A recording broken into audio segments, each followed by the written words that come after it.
13, 14 ശ്ലോകങ്ങൾ ഒരുമിച്ച് പറയുകയാണ് ആരാണ് ഭക്തൻ, അല്ലെങ്കിൽ ആരാണ് ഭഗവാൻ ഏറ്റവും പ്രിയപ്പെട്ടവർ.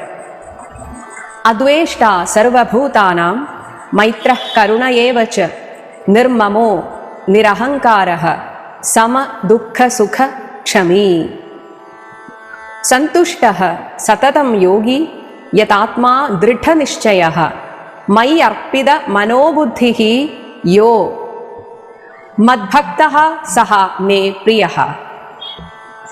നല്ല ഒരു ഭക്തനായിത്തീരാനും ജ്ഞാനം ആവശ്യമാണ്. സർവത്ര ഈശ്വരൻ മാത്രമാണ് വിളങ്ങി നിൽക്കുന്നത് എന്ന ആ ഒരു ചിന്ത.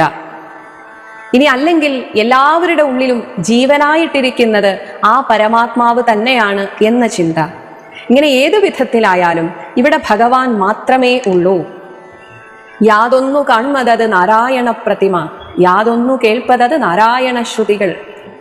ഇങ്ങനെ എല്ലാറ്റിലും എല്ലായിടത്തും ഭഗവാനെ കാണാൻ സാധിക്കുക, അത് തന്നെയാണ് ഭക്തിയുടെ ആദ്യ ലക്ഷണം തന്നെ. അങ്ങനെ കാണാൻ സാധിക്കുന്ന ഒരാൾക്ക് ആരെയും വെറുക്കാൻ സാധിക്കില്ല. അതുകൊണ്ട് തന്നെ ഒരു ഭക്തന്റെ ആദ്യ ലക്ഷണം സർവഭൂതാനാം അദ്വേഷ്ട, ലോകത്തിൽ ഒരു ജീവിയെയും വെറുക്കാത്തവൻ എന്ന് വിചാരിച്ച് അയാൾ ഒരു ഉദാസീനനെ പോലെ ആരോടും മിണ്ടാതെ നടക്കുകയല്ല. കാരണം മിണ്ടിയാലാണല്ലോ വെറുപ്പ് വരിക. ആരോടെങ്കിലും നമ്മൾ അടുക്കാൻ ശ്രമിക്കുമ്പോഴേ നമുക്ക് അയാളോട് സ്നേഹമോ വെറുപ്പോ വരികയുള്ളൂ. അപ്പോൾ മിണ്ടിയാലാണ് എനിക്ക് വെറുപ്പ് വരിക, അതുകൊണ്ട് ആരോടും മിണ്ടേണ്ട ആവശ്യമില്ല എന്ന് ചിന്തിച്ച് മാറി നടക്കുകയല്ല. ഈ ലോക ജീവിതത്തിൽ നിന്ന് മാറി നടക്കുന്നവനല്ല ഭക്തൻ. ആ ആൾ കണ്ടുമുട്ടുന്നവരോട് മൈത്രഹ, മിത്രഭാവത്തിൽ എല്ലാവരോടും സ്നേഹം മാത്രമേ ഉള്ളൂ. ഇങ്ങനെയൊക്കെ ചിന്തിക്കാൻ സാധിക്കണമെങ്കിൽ നമ്മളൊക്കെ ഈ ലോകത്തിൽ ഒരു നാടകം ആടുകയാണെന്നും അവർ പൂർവജന്മത്തിൽ ചെയ്തതിൻ്റെ ഫലമായിട്ടാണ് നല്ലവനും മോശപ്പെട്ടവനുമൊക്കെ ആയിട്ട് ഇവിടെ വന്നിരിക്കുന്നത് എന്നും പുറമേയുള്ള അവൻ്റെ പെരുമാറ്റത്തെ ഞാൻ ശ്രദ്ധിക്കേണ്ടതില്ല, അവൻ്റെ ഉള്ളിൽ വിളങ്ങുന്ന ഈശ്വര ചൈതന്യത്തെ ഞാൻ അറിഞ്ഞാൽ മതി. ഇനി അതിനൊക്കെ അപ്പുറത്തുള്ള ആ ഒരു വിശാലമായ കാഴ്ചപ്പാടിൽ പലരുടെയും ഈ ഒരു ക്രിമിനൽ സ്വഭാവത്തിന് പുറകിൽ വേണ്ട രീതിയിലുള്ള ഒരു പരിഗണന കിട്ടാത്തത് കൊണ്ടുള്ള ആ ഒരു മാനസികമായ വൈകല്യമായിരിക്കാം. അതുകൊണ്ട് തന്നെ നല്ല സ്നേഹം കൊടുത്താൽ മാറാത്തവരായി ഈ ലോകത്ത് ആരുമില്ല. നിസ്വാർത്ഥമായ സ്നേഹം, അങ്ങനെ ഒരു ചിന്ത യഥാർത്ഥ ഭക്തന് ഉണ്ടാകും. അതുകൊണ്ട് തന്നെയാണ് മോശപ്പെട്ട ഒരാളോടും മൈത്രീഭാവത്തിലിരിക്കാൻ അയാൾക്ക് സാധിക്കുന്നത്. അങ്ങനെ മൈത്രീഭാവം, ഒപ്പം കരുണഹ ഏവച, ക്ലേശിക്കുന്നവരോടും അതുപോലെ തന്നെ ജീവിതത്തിൽ മറ്റുള്ളവർക്ക് ശല്യമാവുന്നവരോടും കരുണാഭാവമായിരിക്കും. അതിന് കാരണം ഇതാണ്, ആ ആളുടെ മുജ്ജന്മ പാപഫലമായിട്ടാണ് ഒരാൾ ഒരു വില്ലനെ പോലെ ആയിത്തീരുന്നത്. അതുകൊണ്ട് അയാളുടെ ഒരു സഹതാപമാണ്. ഒരിക്കലും ആ ആളെ പോലും വെറുക്കാൻ ഒരു ഭക്തന് സാധിക്കില്ല. ആ ആൾക്കു വേണ്ടിയും ഒരു പക്ഷേ പ്രാർത്ഥിക്കും, ഭഗവാനെ അവന് നല്ല ബുദ്ധി തോന്നിക്കണമേ എന്ന്. അങ്ങനെ ഒരു കരുണ എല്ലാവരോടും ഉണ്ടാവുകയും ചെയ്യുന്ന ഒരാളാണ് ഭക്തൻ. എങ്ങനെ ഇങ്ങനെ ചിന്തിക്കാൻ സാധിക്കുന്നു? കാരണം ആ ആൾ നിർമ്മമഹ.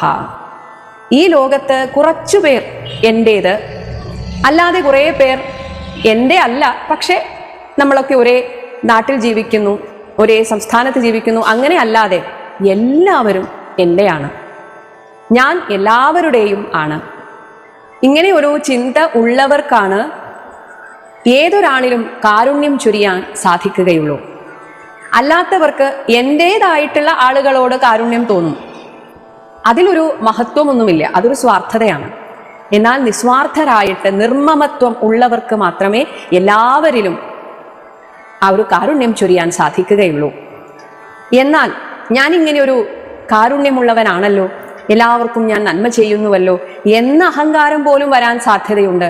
പക്ഷേ യഥാർത്ഥ ഭക്തന് അതുപോലും ഉണ്ടാവുകയില്ല. കാരണം കാരുണ്യം എന്നത് ആ ഈശ്വരന്റെ ഭാവമാണ്. ആ ഈശ്വരന്റെ ഭാവം ഈ ശരീരത്തിലൂടെ, മനസ്സിലൂടെ ആ ഉപാധി സ്വീകരിച്ചുകൊണ്ട് ഈശ്വരനാണ് ഇവരോട് കരുണ കാണിക്കുന്നത് എന്ന ചിന്തയുള്ളത് കൊണ്ട് ആ ആൾ നിരഹങ്കാരഹ, ഒരഹങ്കാരവും മനസ്സിൽ ഇല്ലാത്തവനായിരിക്കും. ഇനി സമ ദുഃഖ സുഖ, സുഖവും ദുഃഖവും വരുമ്പോൾ അതിനെ സമചിത്തതയോടെ കാണാൻ സാധിക്കുക.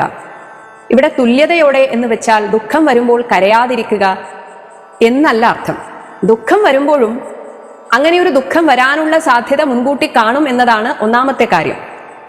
ഇപ്പോൾ നമുക്കൊരു അസുഖം, അത് ആർക്കും എപ്പോൾ വേണമെങ്കിലും വരാം. എനിക്കൊരിക്കലും അസുഖം വരില്ല എന്ന് ചിന്തിക്കുമ്പോഴാണ് അസുഖം വരുമ്പോൾ നമ്മൾ ദുഃഖിക്കുന്നത്. ഞാൻ എന്നും ഇങ്ങനെ എന്നെ സ്നേഹിക്കുന്നവരുടെ കൂടെ സന്തോഷമായിട്ടിരിക്കുമെന്ന് വൃഥാ ചിന്തിക്കുന്നത് കൊണ്ടാണ് അങ്ങനെ അല്ലാതെ ഒറ്റപ്പെടുമ്പോൾ ദുഃഖിക്കുന്നത്. വേണ്ടപ്പെട്ടവരുടെ മരണം അത് എപ്പോൾ വേണമെങ്കിലും സംഭവിക്കാം എന്ന യാഥാർത്ഥ്യത്തെ ഉൾക്കൊള്ളാതെ അങ്ങനെ ഒരു കാര്യത്തെക്കുറിച്ച് ചിന്തിക്കാൻ പോലും മെനക്കെടാതെ ജീവിക്കുന്നത് കൊണ്ടാണ് അങ്ങനെ ഒരു യാഥാർത്ഥ്യത്തെ അഭിമുഖീകരിക്കേണ്ടി വരുമ്പോൾ തളർന്നു പോകുന്നത്. എന്നാൽ ഒരു ഭക്തൻ ഈ ലോകത്തിന്റെ യാഥാർത്ഥ്യങ്ങളെ ശരിയായ രീതിയിൽ ഉൾക്കൊള്ളുന്നവനാണ്. ഇവിടെ ശാശ്വതമായിട്ട് ഭഗവാൻ മാത്രമേ ഉള്ളൂ. ഒരു ബന്ധവും ശാശ്വതമല്ല. ഈ ശരീരത്തിന്റെ ഈ ആരോഗ്യം പോലും ശാശ്വതമല്ല. എനിക്ക് പ്രിയപ്പെട്ടവരെന്ന് ഞാൻ വിശ്വസിക്കുന്ന ആരും ഈ ലോകത്ത് എപ്പോഴും ഉണ്ടാവുകയില്ല. എല്ലായ്പ്പോഴും ആൾക്കൂട്ടത്തിൽ ഇങ്ങനെ ഇരിക്കാം, അങ്ങനെ ഒരു ചിന്ത ഭക്തൻ ഉണ്ടാവുകയില്ല. അതിനൊക്കെ അപ്പുറത്ത് ആ ഭക്തന്റെ ഉള്ളിൽ ഇതൊക്കെ ഭഗവാനാണ്. ഭഗവാൻ പല രൂപത്തിൽ വന്ന് എന്നോട് വർത്തമാനം പറയുന്നു, എന്നോട് വ്യവഹരിക്കുന്നു. അങ്ങനെ നോക്കിയാൽ ഈ ലോകത്ത് എപ്പോഴും ആരെങ്കിലുമൊക്കെ ഉണ്ടാവുകയില്ലേ? അപ്പോൾ ആ ഭക്തൻ ഒരിക്കലും ഒറ്റപ്പെടുന്നില്ല. അങ്ങനെ ആ ദുഃഖത്തെ പോലും സമചിത്തതയോടെ കാണാൻ സാധിക്കുന്നു, ഏത് ദുഃഖത്തെയും.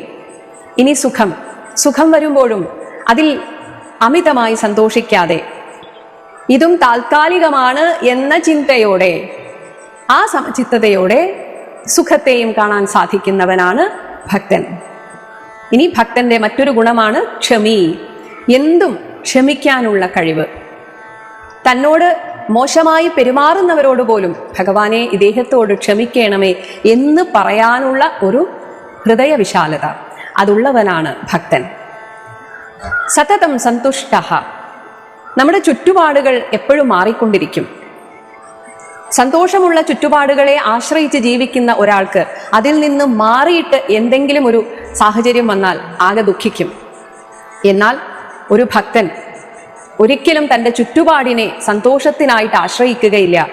ആ ഭക്തൻ ആശ്രയിക്കുന്നത് ഭഗവാനെ മാത്രമാണ്. ഭഗവാനെ കുറിച്ചുള്ള ചിന്തയാണ് ആ ഭക്തനെ രസിപ്പിക്കുന്നത്.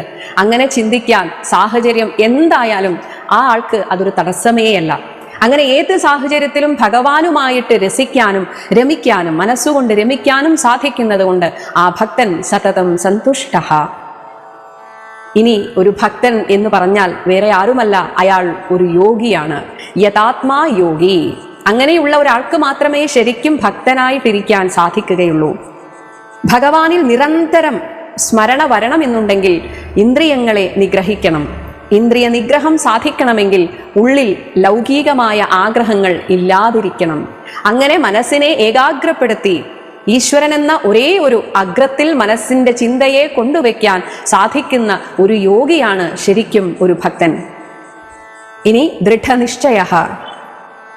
തൻ്റെ ലക്ഷ്യം ഭഗവാനാണെന്ന ആ ഒരു നിശ്ചയത്തിൽ നിന്ന് അണുകിട മാറാത്തവൻ.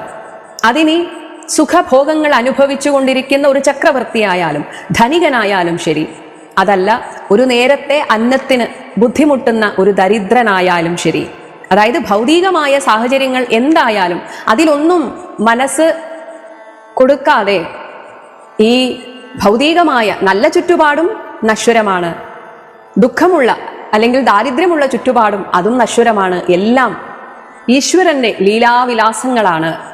ഇതിലൊന്നും ഒരു സത്യവുമില്ല. ഭഗവാൻ എന്ന സത്യം അത് മാത്രമാണ് എപ്പോഴുമുള്ളത്, ശാശ്വതമായിട്ടുള്ളത് എന്ന ചിന്ത ഉറച്ച ഒരാൾക്ക് ഈശ്വര സാക്ഷാത്കാരം തന്നെയാണ് ഭക്തി കൊണ്ട് നേടേണ്ടത് എന്ന ആ ദൃഢത എപ്പോഴും ഉണ്ടാകും. അങ്ങനെ ദൃഢനിശ്ചയമുള്ള ഒരാൾ മയ്യർപ്പിത മനോബുദ്ധി, എപ്പോഴും ഭഗവാനിൽ തന്നെ മനസ്സും ബുദ്ധിയും അർപ്പിച്ചവനായിരിക്കും. അങ്ങനെയുള്ള അവനെ ഞാൻ വിളിക്കുന്നു മദ്ഭക്ത, അവനാണ് എൻ്റെ ഭക്തൻ. അങ്ങനെ ആരുണ്ടോ യഹ സഹ മേ പ്രിയ, അവനാണ് എനിക്ക് ഏറ്റവും പ്രിയപ്പെട്ടവൻ. ഇങ്ങനെയുള്ള ഒരു ഭക്തനാണ് ഭഗവാനോട് ചേരാൻ സാധിക്കുന്നത്. അപ്പോഴാണ് അത് ഭക്തിയോഗമായി തീരുന്നത്.